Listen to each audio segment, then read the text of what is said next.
aquatic habitat. Aquatic habitat is a type of habitat. As the name implies, aquatic refers to water.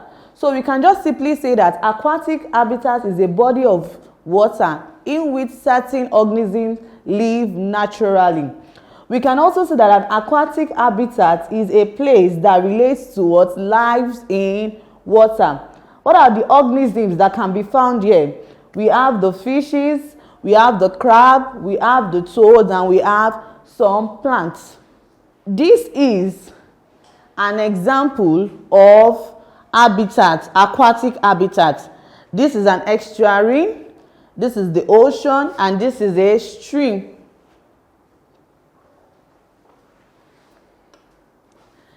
So we are looking at the types of aquatic habitat. Aquatic habitat is also divided into three, which are the marine habitat, estuarine habitat, or we also known as brackish or brackish habitat, and freshwater habitat. Marine habitat.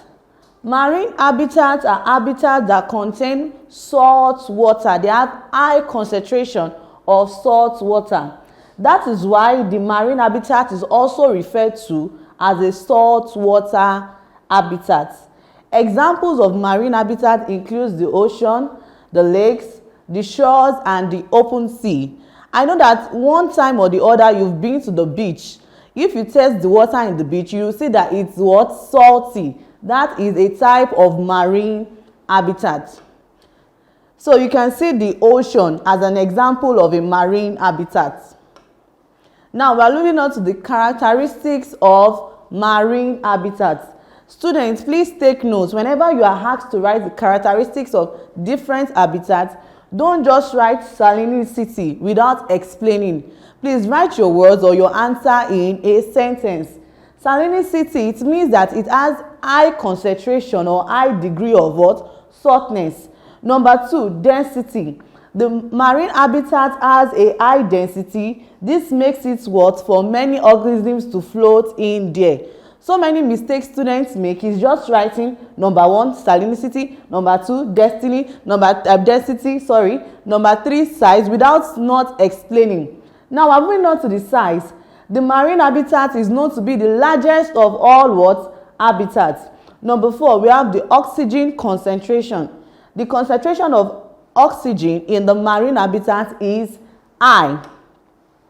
The major zones of the marine habitats are: 1. The splash zone. This is the exposed zone of the marine habitat. Like I told you earlier, that in one way or the other you've been to the beach, you will see that the splash zone is where the tides are low, where the water is what? Splashing on the sand. The next zone is the intertidal zone or the neritic zone. This zone is also known as the planktonic zone. It is only exposed at the low tide or covered by water at high tide.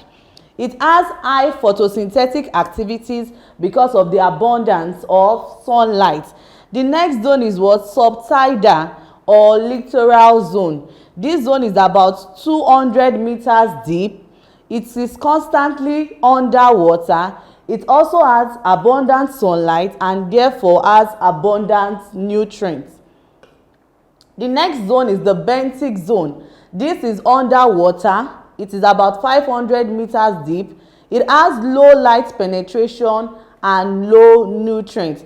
Please, learners, take note of the littoral zone and the benthic zone.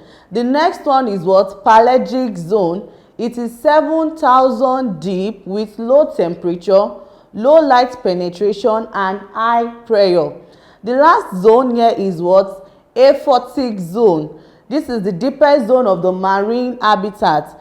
It is about 7,000 meters deep and there is no light penetration and no photosynthetic activities.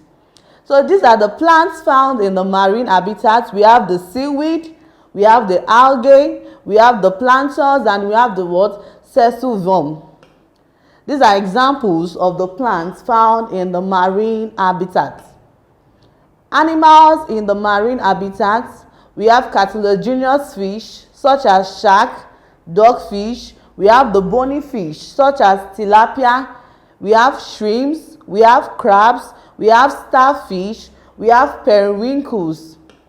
So this is an example of a tilapia fish, starfish, and a dogfish. Then a food chain in a marine habitat. Do not forget that food chain must start with a producer. So a food chain in the marine habitat is starting with a diatom, which is a plant, and that is the producer. From the diatom, the zooplankton is going to feed on the diatoms. Then tilapia feeds on the zooplanktons. Then the shark feeds on a tilapia. This is just the food chain in a marine habitat. And if you remember that a food chain is just showing is a linear feeding relationship that shows the relationship from the producer to the final consumer. Now, what are the factors that affect the marine habitat? We have sunlight, we have temperature, we have wind, we have density, and we have what? Salinicity. That's the concentration of salts. Here are the practice questions. I'll be giving you 2 minutes to answer these questions.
Let's do this together.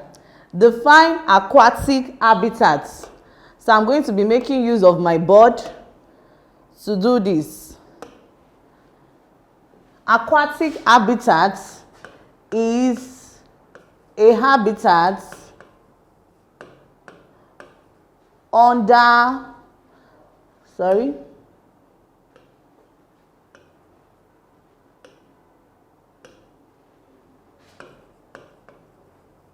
water. The next question says, list the types of aquatic habitats.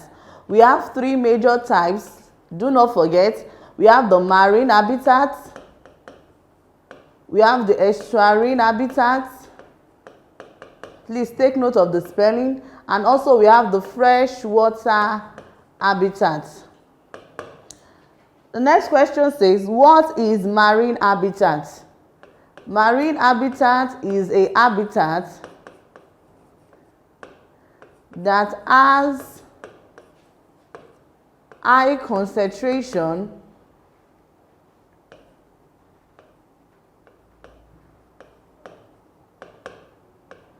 of salts.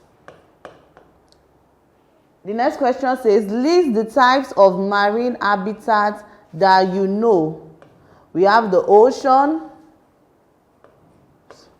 we have the lake, we have the shores, and we have the open sea, and so many more. List 3 zones of the marine habitat. Don't forget number 1 zone, which is the splash zone. Number 2 zone, we have what? Interstitial zone. Then number 3 zone, we have the littoral zone. The last question says, name 1 animal and 1 plant living in the marine habitat. For animal, we have the tilapia fish, which is under bony fish. We have the dogfish. While for plants, we have the algae. Please, students, compare this answer with what you have written down.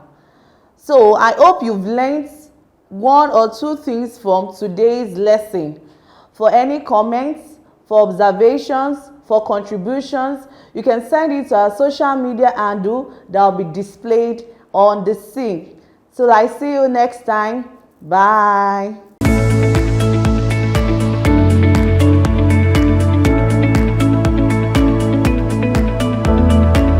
Eko Learners Support, a support program of the Lagos State Ministry of Basic and Secondary Education for WAEC and NECO candidates.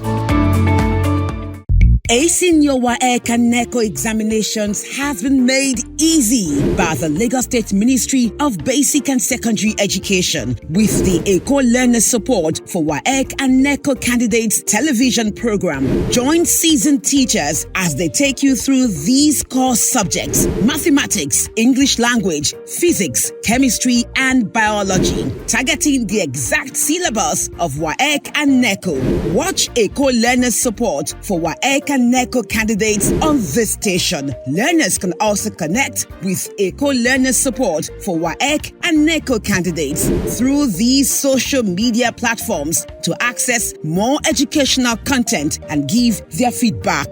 Eko Learners Support for WAEC and NECO candidates. Pass your examinations with flying colors.